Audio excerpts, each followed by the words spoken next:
बिस्मिल्लाहिर्रहमानिर्रहीम, अस्सलाम वालेकुम। उम्मीद है कि तमाम बच्चे खैरियत से हैं। मैं हूं आपकी मालूमात आमा की टीचर मिस फरहीन और मैं तमाम बच्चों को आज की क्लास में खुशामदीद कहती हूं। प्यारे बच्चों, जैसे कि आप जानते हैं कि हम बाब नंबर 8 जानवर यानी कि एनिमल्स के बारे में पढ़ रहे हैं और आज हम इन जानवरों से ही मुतल्लिक एक सरगर्मी जो है वो क्लास में मुकम्मल करेंगे।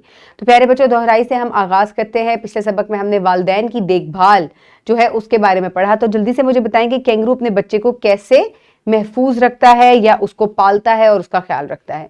ये अपने जिस्म के साथ अटैच या मुंसलिक जो थैली है अपने बच्चे को बड़ा होने तक उसमें महफूज रखता है, उसको खाना फराहम करता है, खाना ढूंढना सिखाता है और उसको तहफ़्फ़ुज़ फराहम करता है। अब कब्लस पढ़ाई में आपसे कुछ सवालात करती हूँ। जल्दी से आप मुझे बताएं कि किस तब्दीली से जानवर बड़े हो जाते हैं। तो आप मुझे बताएं कि कैसे कैसे जानवर बड़े होते हैं। जानवर जो है वो खुराक तलाश करना सीखते हैं, मजबूत होते हैं, इनके कद काट में इजाफा होता है और इस तरीके से ये अपने वालिदैन जैसे बालिग हो जाते हैं और फिर ये अपने आप को खुद महफूज भी रख सकते हैं, अपना खाना भी तलाश कर सकते हैं। अब ये सरगर्मी आपने क्लास में मुकम्मल करनी है जिसमें आपने कुछ बालिग जानवर और इनके बच्चों को देखे होंगे, जैसे कि मक्खी, चिड़िया, शहद की मक्खी और मच्छर वगैरह। जब आपने इन्हें देखा तो वो नशोनुमा के किस मरहले में थे, अपनी आने वाली जिंदगी में वो किन तब्दीलियों से गुजरेंगे। जैसे कि अगर हम चिड़िया की बात करें तो चिड़िया को हमने हैचिंग स्टेज में देखा। हैचिंग स्टेज मतलब यानी कि अंडे से निकलते हुए। फिर क्या होगा, आहिस्ता आहिस्ता मुस्तकबिल में इसके जिस्म पर पंख आएंगे, फिर ये उड़ना सीखेगी और फिर ये बालिग हो जाएगी। तो ये एक चिड़िया के अंदर जो है मैंने मुख्तलिफ तब्दीलियां देखी कि एक छोटा सा बच्चा जब अंडे से निकलता है तो उसको हैचिंग स्टेज कहते हैं। तो मैंने उसको हैचिंग स्टेज में देखा और उसके बाद उसके जिस्म पे पर नहीं थे। आहिस्ता आहिस्ता वक्त गुजरने के साथ उसके जिस्म पर पर आए और फिर जो है उसने अपने वालिदैन से उड़ना सीखा और खाना तलाश करना सीखा और इस तरीके से वो चिड़िया जो है वो बलूगत की स्टेज पर आ गई। तो इस तरीके से आपने और भी किसी जानवर के मुतालिक, हो सकता है आपने बिल्ली के बच्चे को देखा हो, कुत्ते के बच्चे को देखा हो, तो आपने उनकी डेवलपमेंटल जो स्टेजेस हैं मुख्तलिफ, उनके बारे में लिखना है। यहाँ पर वीडियो को पॉज करके आप इस सरगर्मी को क्लास में मुकम्मल करेंगे।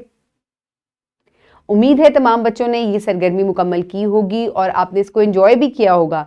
तमाम आप टीचर्स इसको ग्रुप के फॉर्म में भी करवा सकती हैं। जगह कम हो तो आप ये कॉलम कॉपी में बनवा कर भी बच्चों से काम करवा सकते हैं। ये बहुत ही आसान सी जो है वो एक वर्कशीट है। तो यहाँ पर आप देख सकते हैं कि किस तरीके से चिड़िया को हमने मुख्तलिफ स्टेजेस में देखा।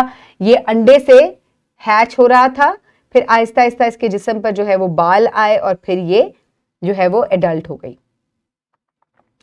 तशखीस के लिए आप सवाल का जवाब देंगे कि नौजवान जानवर कैसे बालिग हो जाते हैं। तो आप देखें कि कैसे छोटे बच्चे जो हैं वो बड़े होते हैं। तो आप किसी भी एक जानवर की एग्जाम्पल दे सकते हैं। इस तरह के इंसान के बच्चे भी छोटे से बड़े होते हुए मुख्तलिफ स्टेजेस से गुजरते हैं। ऐसा नहीं होता कि एक छोटा सा बच्चा एकदम बूढ़ा हो जाता है। आप देखें कि वो मुख्तलिफ स्टेजेस से गुजर कर एक खास जगह पर पहुंचता है। मश्क के लिए आप लिखाई का सवाल मुकम्मल करेंगे जिसमें आप मिसालों की मदद से वाज़े करेंगे कि जानवर अपने बच्चों की देखभाल कैसे करते हैं। तो ये हमने पिछले सबक में भी पढ़ा था कि किस तरीके से देखभाल की जाती है। आप अपनी किताब की मदद से इसको मुकम्मल करेंगे और आप ये वर्कशीट में मुकम्मल करेंगे। हर जानवर को इसकी मान से मिलाएंगे आप। तो यहाँ पर आप देख सकते हैं ये गाय का बच्चा है, ये बिल्ली का बच्चा है, ये मेंढक का बच्चा है और ये मुर्गी का बच्चा है। इस तरीके से आपने कॉलम से कॉलम जो है वो मिलाना है। वीडियो को पॉज करके आप ये वर्कशीट जो है अपने घर से मुकम्मल करेंगे। उम्मीद है तमाम बच्चों ने वर्कशीट मुकम्मल की होगी। आज के सबक में हमने क्या सीखा? हमने ये सीखा कि तमाम जानवर मुख्तलिफ स्टेजेस से, मुख्तलिफ मराहिल से गुजर कर बालिग होते हैं, अपने वालिदैन जैसे दिखते हैं। उम्मीद है आपने आज की सरगर्मी को एंजॉय किया होगा। अपने इर्द गिर्द के लोगों का ख्याल रखिएगा। बहुत शुक्रिया। अल्लाह हाफिज़।